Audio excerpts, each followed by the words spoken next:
Trouver un house sitting en 30 jours, sans expérience, sans réseau, sans même connaître le house sitting, c'est quelque chose qu'il est possible de faire, que j'ai fait, mais la majorité des personnes, peut-être 99, plein de 9 derrière, n'y arrivent pas à cause d'une seule chose. Parce que le problème, c'est pas les plateformes, ni le manque d'offres, c'est la méthode. Dans cette vidéo, je vais te montrer étape par étape tout ce que tu vas devoir faire pour trouver ton premier sitting en moins de 30 jours, quoi faire, où le faire, comment le faire, et surtout les erreurs que font la plupart des débutants dans le house sitting. Déjà, pourquoi est-ce que tu ne trouves pas de sitting si tu as déjà essayé un petit peu de faire du sitting?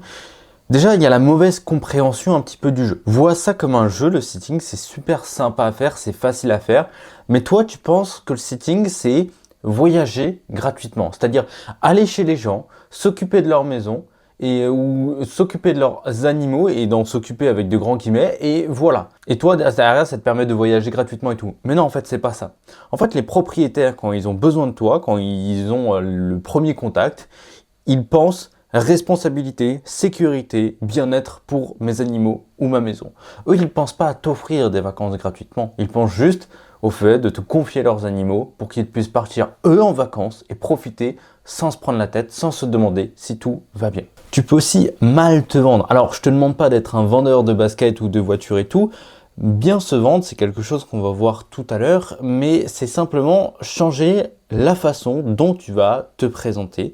Et il y a aussi le fait que certains sous-estiment complètement la confiance qu'on peut avoir. La confiance lâche le feeling. Alors des fois, il y a le feeling avec une personne, il n'y aura pas le feeling avec une autre personne, que ce soit de toi, le sitter ou le propriétaire. Et c'est complètement normal, ça arrive tout le temps et c'est comme ça finalement. Mais des fois, voilà, il y a quand même quelques trucs pour augmenter la confiance qu'on peut avoir en toi. Une autre raison pour laquelle tu ne trouves tout simplement pas de sitting, c'est que en fait, on ne sait pas vraiment qui tu es. Ton profil, grosso modo, n'est pas rassurant. Tu n'as pas de photos ou les photos elles sont pas rassurantes. Une description un petit peu basique, qui tu es, quel âge tu as et ça s'arrête là. Il n'y a aucun élément qui te différencie ou qui donne de la confiance au propriétaire. On va en reparler un petit peu dans la vidéo.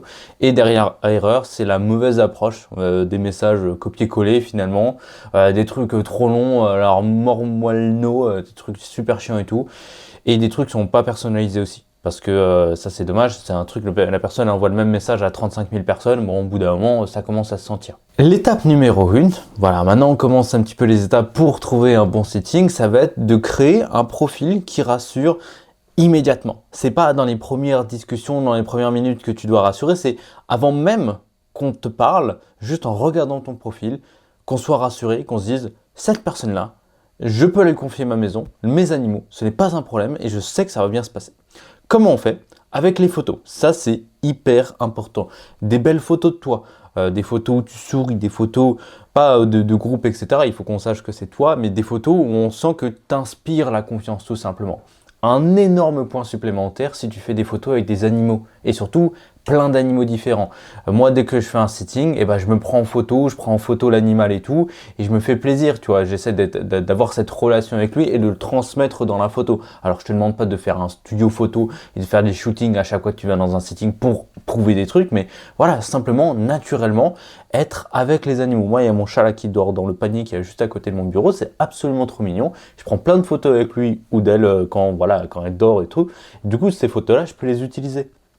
Mais en fait, ça se sent quand les photos, elles sont naturelles. Quand tu donnes vraiment de l'amour à ton animal, ça se sent dans la photo. Ensuite, il va falloir une description à ton profil. Alors, ton profil, ça peut être sur les plateformes ou sur les réseaux sociaux ou même un petit peu quand tu vas te présenter. Les premiers messages que tu vas pouvoir envoyer aux personnes, c'est un peu ça, un petit peu le profil. Mais il y a des plateformes où tu peux avoir vraiment un profil où tu peux mettre tout ce que je viens de te dire.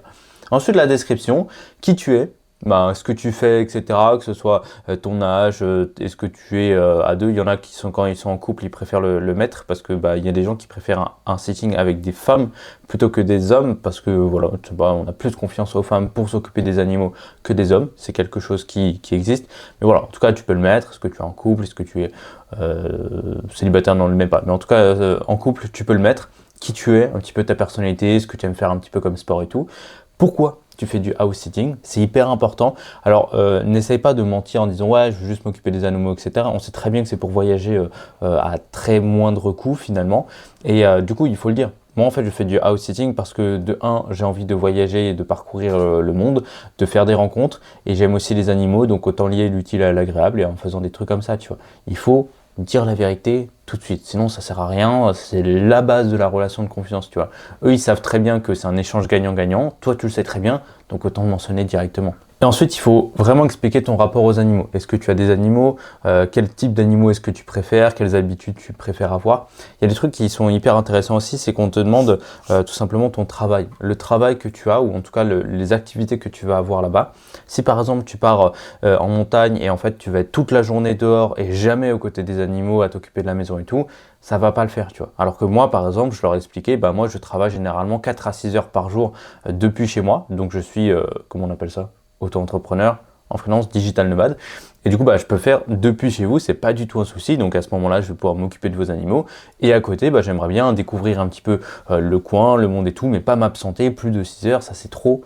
Donc voilà, c'est un truc que j'ai mentionné et ça plaît aux gens finalement, parce qu'ils savent que je vais travailler depuis la maison, que je viens pour à la fois travailler, donc rester chez eux, mais aussi profiter un petit peu de dehors. Voilà, ils sont au courant de tout ça. Et moi, je suis 100% transparent avec eux. Il y a des détails qui font la différence. Quand tu arrives à retransmettre de par la description, et je ne te dis pas de dire « je suis organisé », etc., de faire ressortir ça, ton organisation, ta fiabilité, ton lifestyle, tout ce qui peut te donner confiance aux gens. C'est-à-dire le fait de donner souvent des nouvelles, d'être hyper organisé, hyper sur les horaires, d'avoir une routine bien installée. Moi, par exemple, quand j'ai une routine matinale et je leur explique, bah, les routines de vos animaux, je l'intègre dans ma routine matinale directement. Comme ça, c'est la première chose que je fais chaque jour et ça doit absolument être fait chaque jour. Tu leur expliques que toi, tu es très organisé et voilà. Comme ça, ils sont contents, ils savent que toi, tu vas suivre toutes leurs règles, tout ce qu'ils vont te dire, tu vas le faire. On va dire que là, tu as un beau profil, il est bien fait, etc. Après, tu pourras toujours le changer, l'améliorer au fil du temps. Comment est-ce qu'on trouve des sittings? C'est via différentes plateformes. En fait, tu as les réseaux sociaux, mais tu as aussi des plateformes spécifiques. Alors, les meilleures plateformes qui existent pour faire du sitting, c'est des plateformes qui sont généralement payantes. On a Trusted House Sitter, ça c'est la plus grosse, qui est à l'international, mais très anglophone aussi, ça marche très bien ça. On a Nomador qui est exclusivement en France, enfin il y a un petit peu d'international mais c'est très rare, mais c'est très très français. Donc si tu veux faire du sitting uniquement en France, passe par Nomador, tu n'auras pas de souci. Par contre si tu veux du Trusted House Sitting pour du coup le faire à l'international, c'est mieux de passer directement par là. Les prix, ils varient un petit peu. Nomador, c'est 90 € à l'année. Trusted House Sitter, c'est 170 € à l'année, plus 10 € à chaque fois que tu fais un sitting. Donc voilà, c'est quand même un prix, mais ça te permet d'accéder à l'international. Et sinon, la troisième plateforme que moi, j'ai pas testé, mais c'est Mind My House, qui existe aussi et qui, en fait, c'est le même principe, donc elles sont toutes très bien. Sinon, tu peux aller sur Facebook, les groupes Facebook, etc. Il y a plein de groupes Facebook pour du coup le sitting, le pet sitting, le house sitting et des groupes Facebook suivant un petit peu la région ou le pays. Il y en a plein, c'est hyper facile à avoir. Mais voilà. En termes de stratégie, cible au début des missions qui sont peu demandées. N'essaye pas d'aller directement à Bali ou faire des trucs de fou furieux parce que en fait, tu ne sais pas faire du sitting, tu n'as pas des recommandations pour faire du sitting et cible surtout des périodes courtes, des sittings de 1 à 2 jours maximum. Moi, c'est ce que j'ai fait, genre juste à 20 minutes de chez moi. Voilà, je pars juste 1 ou 2 jours de chez moi, pas loin de chez moi. Comme ça, je peux récolter derrière un avis positif et cet avis positif-là, je vais pouvoir l'utiliser pour demander des sittings plus grands, plus sympa, plus longtemps. Parce que derrière, j'ai plein de reviews positifs. Ça, c'est une stratégie à avoir. Il ne faut pas vouloir avoir le meilleur d'un coup. Après, moi, tu vois, là, le premier que j'ai eu, j'étais parti 3 semaines dans les Alpes. Dans un chalet à 1300 mètres d'altitude, 3 semaines comme ça.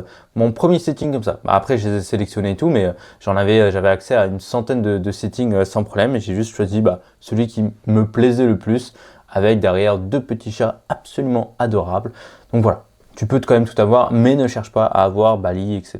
C'est pas possible. Une fois que tu as trouvé la plateforme et le sitting, parce que sur les plateformes, tu as plein de demandes, etc., mais tu es un petit peu en concurrence avec tout le monde. Je sais que sur Nomador, par exemple, tu vois quand une annonce a eu entre 0 et 5 demandes, 5 et 10 demandes, ou 10 et plus de demandes. Quand il y a 10 et plus de demandes, voilà, c'est un petit peu plus compliqué d'accéder directement au sitting. Donc voilà, concentre-toi sur les plus petits, et là où il y a le moins de demandes pour commencer.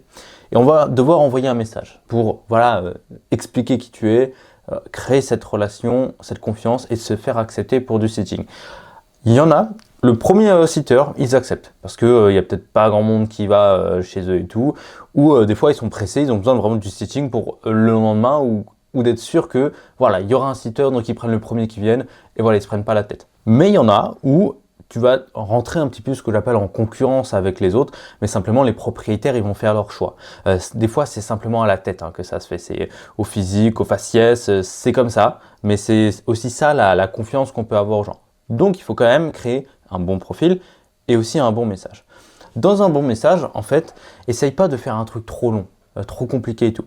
Tu dis juste, bah écoute, moi j'ai bien envie de venir chez vous pour m'occuper de vos animaux, tu cites le nom des animaux, etc. Pourquoi? Parce que ça va permettre à la personne de savoir que tu as lu l'annonce, que tu n'as pas juste envoyé plein de messages comme ça. Il faut quand même personnaliser un petit peu.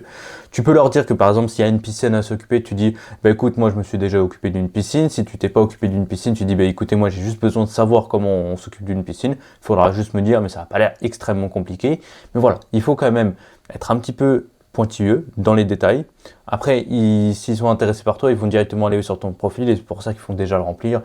Dis que tu as organisé, etc. et tout. Enfin bref, là, tu n'as pas besoin de détailler non plus trop longtemps. Ce qui peut être intéressant dans les messages comme ça, c'est simplement directement apporter ce qu'on appelle de la preuve sociale. En gros, les avis que tu as eu des autres sittings. Alors, si tu n'en as pas, c'est pas grave. Tu peux être franc et dire, bah écoutez, c'est mon premier sitting, mais moi, j'ai déjà gardé tel ou tel animal de mes amis, etc. Ça s'est super bien passé et tout.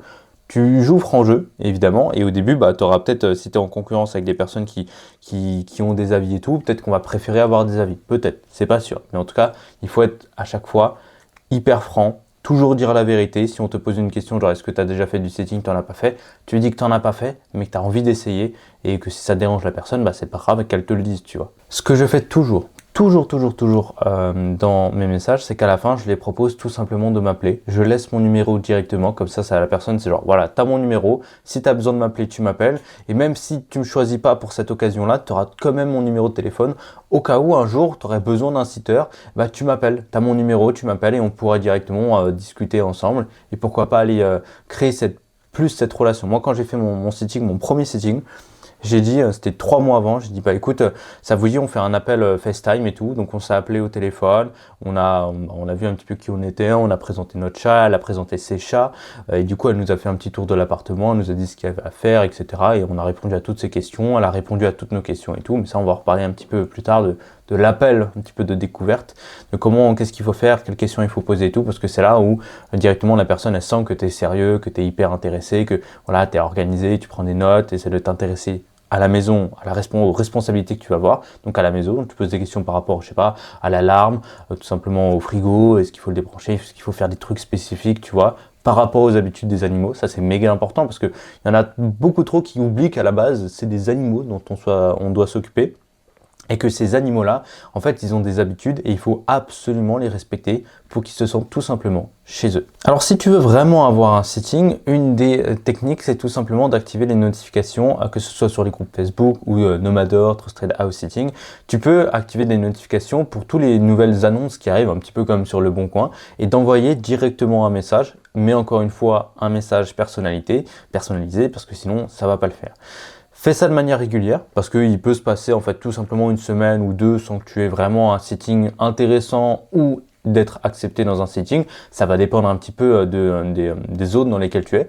Mais si par exemple, moi je sais que quand je vais partir plus vers l'Asie et tout, et ben je vais faire des sittings et en fait mon argument principal c'est leur dire bah tout simplement écoutez je suis dans la zone, je suis disponible à ces dates-là, si vous voulez on peut le faire ensemble, plutôt que ce soit quelqu'un qui par exemple est en France, qui demande un sitting à Bali, qui dit bah écoutez là pour l'instant je suis en France mais si vous êtes ok je prends mon billet. C'est beaucoup mieux d'être directement sur place, de leur dire bah écoutez moi je suis sur place, si vous voulez on se fait un petit café juste avant, histoire d'eux, plutôt que la personne elle est en France, elle la connaît pas et tout. Ça c'est aussi un argument qui est hyper intéressant pour faire des sittings dans ta région ou dans le coin ou même d'enchaîner les sittings. Ça c'est une technique qui est hyper intéressante pour rester très longtemps à certains endroits, tout en récoltant beaucoup d'avis positifs. Une fois que tu auras fait tes premières discussions avec des propriétaires et qui t'auront demandé tout simplement de faire des appels ou que toi tu auras proposé les appels, ceux qu'ils vont apprécier, et ben tu vas te retrouver en appel avec eux.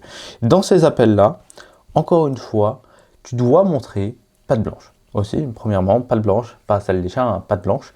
Et tu dois avoir des questions en réserve. Et par question, je veux dire simplement que tu arrives et tu dises ok, je vais devoir m'occuper de votre maison, de vos animaux, parlez-moi d'eux. Parlez-moi de votre maison, parlez-moi de vos animaux.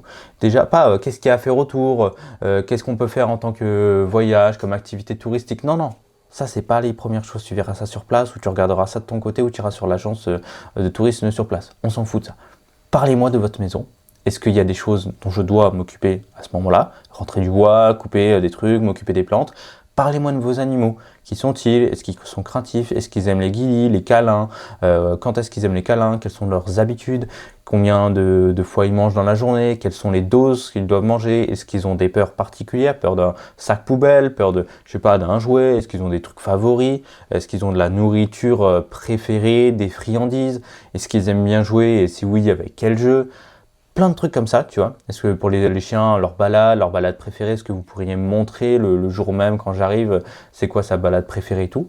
Et en fait, ces questions-là, elles vont arriver devant le propriétaire, il va se dire, il est bien organisé ce mec-là, ou cette fille-là, je peux lui faire confiance, parce que toutes les questions qu'il me pose, c'est par rapport à mes besoins à moi. Le fait de garder ma maison et le fait qu'on s'occupe de mes animaux. Ils le savent que tu viens aussi pour profiter un petit peu du lieu, je sais pas, de leur vue, etc., de leur maison et tout. Mais c'est pas la première chose dont tu parles. La première chose dont tu parles, c'est vraiment eux, leur problématique principale, qu'on s'occupe de leurs animaux et de leur maison. Quand tu arrives avec ça, ils vont être super contents et ça va directement te propulser dans le top 1, 2 ou 3 maximum des personnes qu'ils vont choisir pour leur sitting. Et aussi, prends des notes si tu peux sur ton téléphone ou simplement sur un petit carnet. C'est hyper intéressant, comme ça tu auras les habitudes écrites et tu vas pouvoir les garder, leur montrer, oh, regardez, j'ai pris des notes quand tu vas arriver le jour même devant eux. Et tu leur demanderas d'expliquer et que tout soit bien clair et net. Plus tu poses des questions, plus la personne sera rassurée parce que du coup, tu auras tout sous la main pour bien gérer ton sitting. Quand tu vas faire ton premier sitting, ça c'est le plus important. Au bout de 30 jours, tu auras ton premier sitting, etc. Il va falloir faire exceptionnellement bien ce sitting-là. Comment et pourquoi? Déjà pour que la personne elle soit contente de toi et donc qu'elle te laisse une superbe recommandation. Ça c'est hyper important, les recommandations pour le setting. T'en as qui ont des très bons, des propriétaires qui ont des très belles maisons, qui veulent par exemple, je sais pas, 20 recommandations de setting différents parce qu'ils ont peur et tout. Voilà, c'est pour ça qu'il en faut quand même pas mal. Deuxième chose, si par exemple tu arrives à trouver un setting absolument incroyable, qui était trop bien, dans un endroit trop bien, avec une vue trop belle, etc., avec des animaux que tu t'adores finalement, que tu as absolument envie d'y retourner, et si la personne elle est trop contente de toi, et tout simplement, avant même de reposter une annonce sur Nomador ou Trusted House Sitter, tout ce qu'elle va faire, c'est t'appeler toi en premier et te dire est-ce que tu es disponible du 20 ou 27 pour moi. Et là, tu auras directement l'accès VIP au sitting sans même faire quoi que ce soit et tu n'auras même plus à convaincre la personne parce que ça s'est déjà bien passé. Donc c'est pour ça qu'il faut faire une super bonne impression, que ce soit pour ton premier sitting ou même pour tous les sittings qui vont suivre. Comment faire?